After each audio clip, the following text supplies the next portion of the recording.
La rubrique de Frédéric.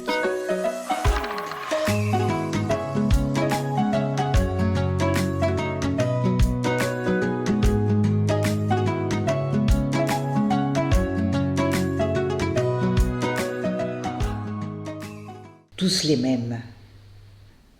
Aujourd'hui, l'information fustige les manquements, les incohérences, les trahisons et les fautes de ceux qui, sous le feu des projecteurs, ne sont en réalité qu'un miroir de nous-mêmes. Les hommes politiques offrent un spectacle de ce que nous sommes. Des hommes, des femmes, capables du meilleur comme du pire, pris en étau entre l'aspiration à servir des principes, des idées, des idéaux, et le sourd désir de nous servir en priorité, quitte à trahir notre intégrité morale. Ceux qui ont en charge la responsabilité de l'ensemble sont aussi ceux qui présentent nos écueils et dévoilent ce que nous sommes véritablement. Le monde dans son actualité est un reflet de notre humanité et nous aurons beau crier au scandale, jouer les vierges effarouchées et demander la démission de nos gouvernants en cas d'ignominie, cela ne changera rien.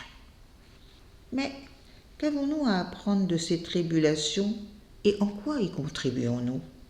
Quels sont les principes qui gouvernent nos vies et les difficultés que nous éprouvons à nous y conformer ? Faisons-nous véritablement preuve de franchise au quotidien ou faisons-nous la part belle à de menues compromissions histoire d'en tirer avantage, d'avoir la paix, d'être apprécié, de ne pas décevoir, par faiblesse, par peur, par convoitise, par calcul ou par intérêt ? Pour qui, pourquoi et par quel mécanisme arriverons-nous à nous enliser dans nos incohérences, nos égoïsmes et nos machiavélismes ? La responsabilité est-elle pour nous une valeur phare ? En prenons-nous la mesure dans ce qui nous arrive ? Ou avons-nous tendance à prendre l'autre pour excuse ? Ou à accuser le sort de nous desservir, voire de s'acharner contre nous quand les désagréments physiques, relationnels, familiaux, professionnels nous assaillent ? Sommes-nous engagés dans des actions en faveur du collectif ou attendons-nous que d'autres le fassent et trouvent des solutions pour notre bien vivre ensemble ? Nos hommes et nos femmes politiques ne sont peut-être pas parfaits, mais au moins ils s'engagent pour la cité et prennent le risque, en pleine lumière, d'être passés au crible des valeurs que nous prônons, mais que nous n'appliquons pas forcément. Et il suffit qu'une tête tombe pour que, comme un seul homme, l'ensemble vociférant d'une population s'indigne contre la turpitude de l'autre, soudain brandit tel un épouvantable. Ce qui autorise la vox populi à s'illusionner sur ces galons d'authenticité, de vérité, de pureté, voire de sainteté. Que celui qui n'a jamais péché lui jette la première pierre.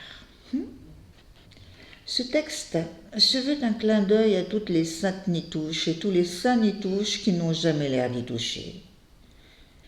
Le remède est à l'intérieur de nous, et c'est à nous qu'incombe la responsabilité d'honnêteté, de cohérence et d'irréprochabilité. Et lorsque nous serons irréprochables, les hommes politiques les plus intègres seront alors portés au pouvoir. En attendant, plutôt que de nous offusquer des vilainies d'autrui et de noircir ceux qui, comme nous, ont leur tâche d'ombre et de lumière, attelons-nous à notre propre transparence pour construire ensemble un monde plus lumineux.